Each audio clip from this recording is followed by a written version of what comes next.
Hey YouTube, thanks for stopping by, checking out my channel. Today's video, I'm gonna show you how to make what I think is the ultimate thank you for mom gift.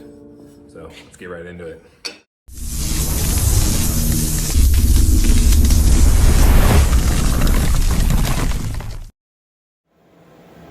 How's it going, everyone? My name is Daniel Armstrong, and this is my little home fabrication shop, Mayday Metalworks. First things first, let's get this table set up. Today I'm going to be making an eternal rose with a heart base as a thank you gift from my mom. I'm going to be using this Lincoln Electric Torchmate 4800 CNC table to help me get the job done today. Next, I want to see just how thick the metal is I'm going to be cutting so I can set up the parameters in the machine. So I grab my calipers, come over and just see just how thick this guy is. Seeing over here, 0.0345. Come over to the machine.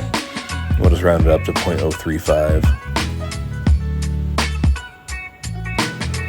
Next, I come over and adjust the amperage on the machine. With how thin this metal is, I just turn it down to its lowest setting. Coming back up to the machine, one of the reasons why I love this Torchmate, it's so simple to use. Just a couple taps, you're able to find the file and the job that you're wanting to use. And a couple more taps after that, you already have this thing set up to do dry runs. Right here, I'm using the laser to pinpoint the position where the file is going to start. Basically the home or the origin of the machine. And then right here, I'm telling the machine basically this is your home spot. It's very simple to use. Definitely highly recommend this machine. Doing a quick little dry run before I actually start the machine and start cutting metal. So one thing to keep in mind when you're working with these machines is the consumables. For this job, I'm running the fine cut consumables. We'll get into the differences in a future video. Just want to make sure everything's tight, snug, and where it needs to go. These things do wear out, so definitely smart to check them in between runs. Alright, it's time to cut some metal. This is running in real time right now, just to give you an idea of how this machine works and how fast it runs. I want to say I'm cutting at about 240 inches per minute.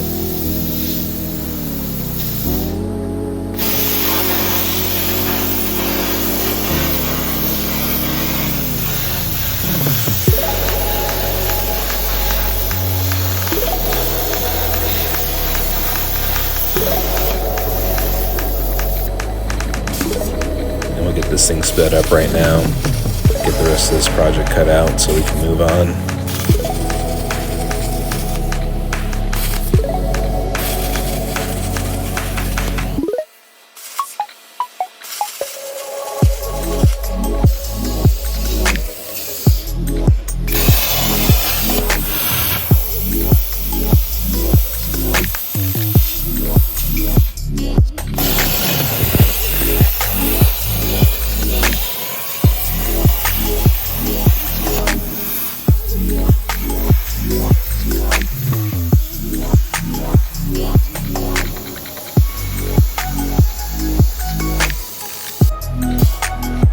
Let's get these pieces off the machine.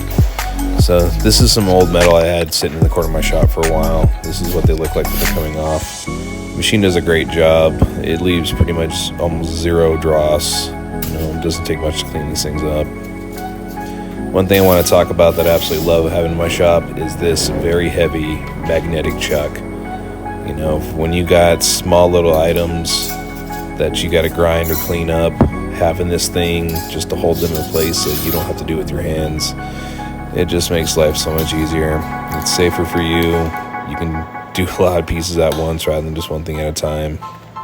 Trust me, if you do any type of metal work, get one of these little magnetic chucks. They are worth it.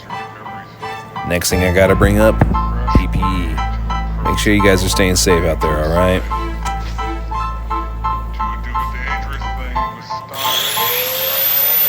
Alright, let's get these things cleaned up.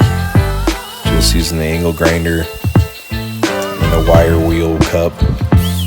Honestly, it makes short work of this type of stuff. You Even if you do have every dross, it knocks it off pretty quick. For the stem, I'm going to use a piece of 1/4 inch solid round stock. Get this thing measured up and then get it cut.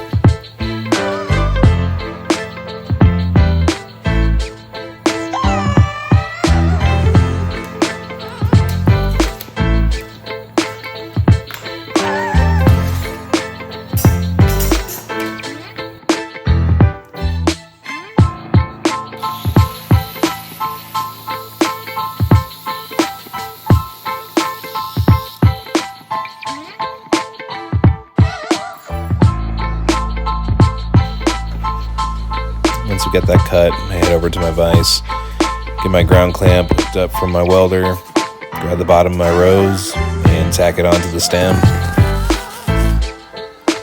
I grab my other petals at this point, start laying them on top of each other, and I offset them just slightly so they're not sitting exactly the same. This just seems to help with detail down the road. I basically just grab them and tack away, put one on top of the other, and just weld them together. Afterwards, I went underneath and added some extra weld just to more so strengthen the bottom of the rose. I didn't want it to break off the stem.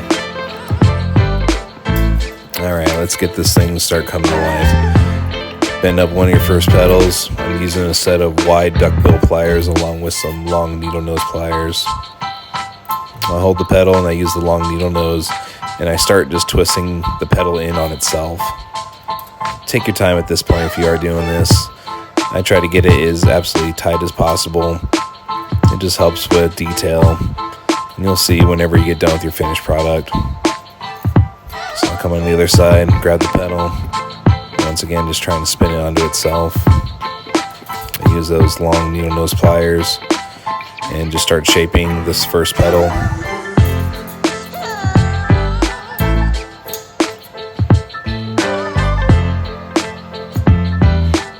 That's pretty much it. Once you get done with that first one, bend up your second one, rinse and repeat.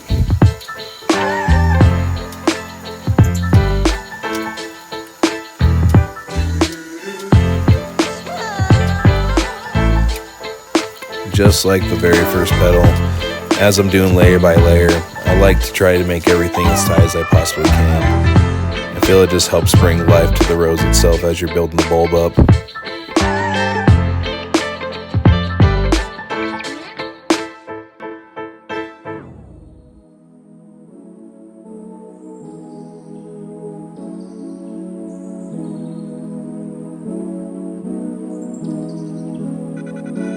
Sometimes some of the parts come off the table and they're pretty sharp, like these leaves at the bottom of the rose, for example.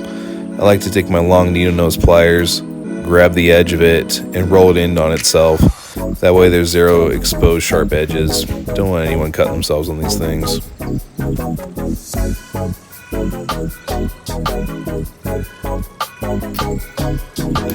Alright, it's time to make this rose come to life. What I do is I grab my duckbill pliers, I grab the very tips of the petals, and I just bend them out. I'll do them about 45-90 degrees.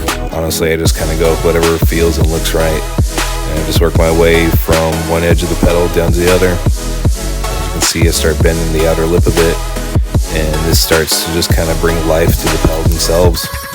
Just like doing the first initial bend of the petals. Rinse and repeat. But again, take your time. This is where the rose comes to life. This is where it gets all of its detail.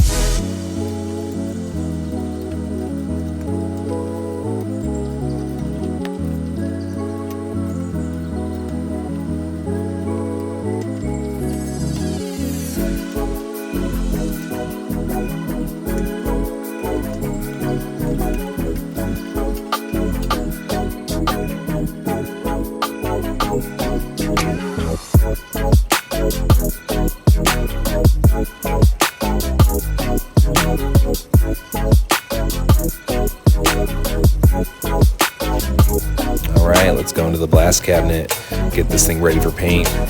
For anyone that's ever used one of these before, you know just how mind-numbingly boring they can be.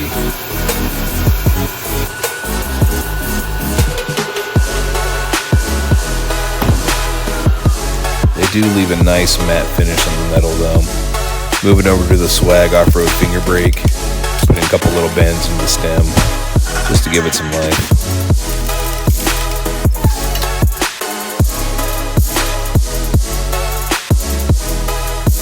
Alright, moving on to the next step, masking. I am terrible at this.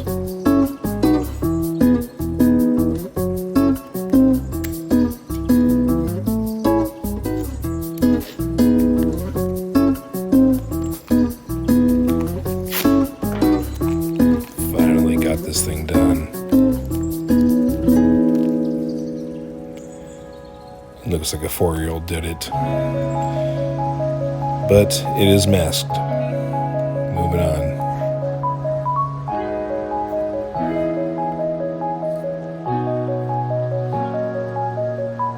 Now that we got this thing all sandblasted and wrapped up, let's move on to paint. I like to use Krylon. Today we're using a gloss sunbeam yellow. I just get this stuff out from my local Lowe's. Give it this nice good shake, and honestly take your time, but just start spraying away.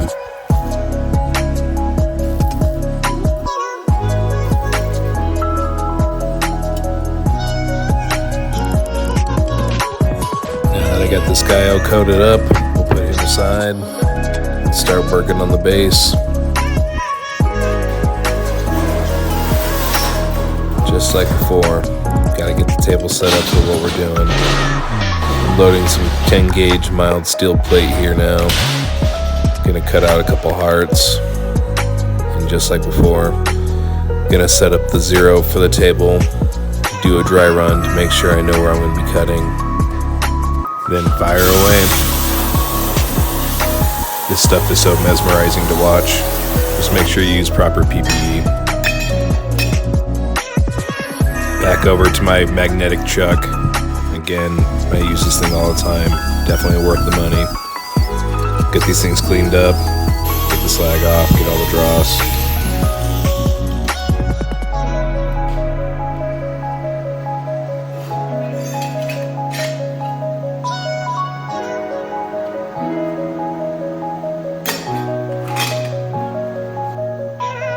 Next up, let's get this thing into my vise. Gonna put a couple tacks on it and just weld the entire outside edge of it.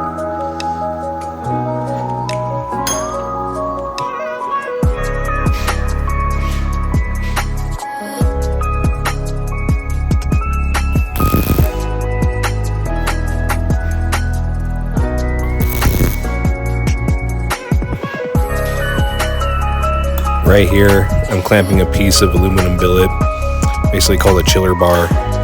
What it's gonna do is draw all the heat out of the metal that I'm welding on. That way I don't overheat it and melt it. I've done that a couple times at the tips right here.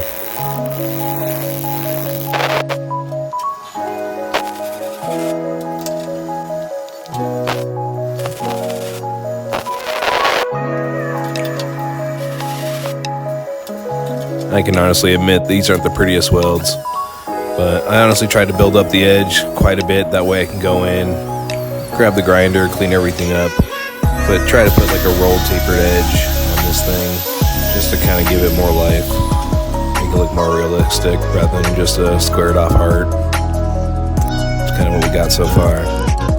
Let's move on. Right here I'm drilling a hole for the stem that the rose is actually going to sit in.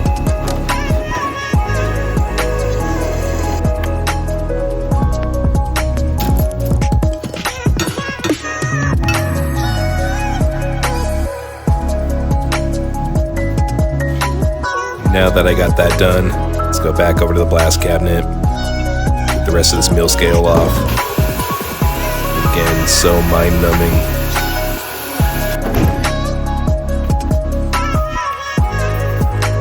It does leave a pretty good finish though. Does a great job getting all that mill scale off and leaving a textured finish. Back over to my magnetic chuck. You already know how I feel about that. Right here I'm using a conditioning flap disc from Benchmark Abrasives. What I'm doing is I'm cutting off all the matte coarse finish that was left from the bead blast cabinet. It's kind of like a buffing Scotch-Brite pad. I was kind of rushing, so you can see my marks where I dug in, but at least it gives it a nice little sheen.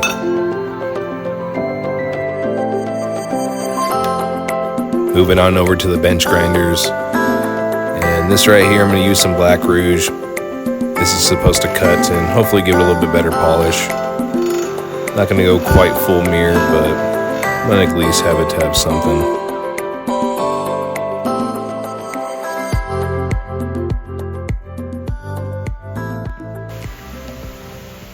Last couple steps. Using some green rouge to put a little bit more polish into this heart. After that, we're going to move on to the final cloth wheel. Use some white diamond rouge. Put that last final buff on.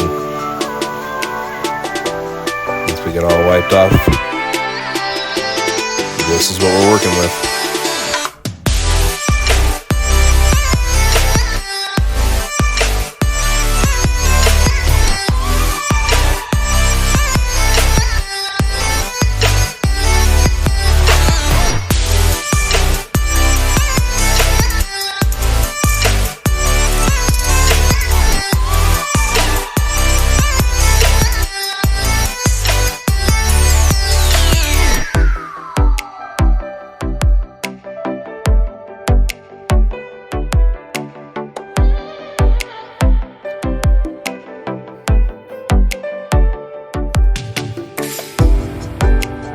There's the finished product. Hope you guys enjoyed the video. Hope you learned a thing or two. This is what I consider the best thank you for mom gift. Thanks for watching the video, everyone.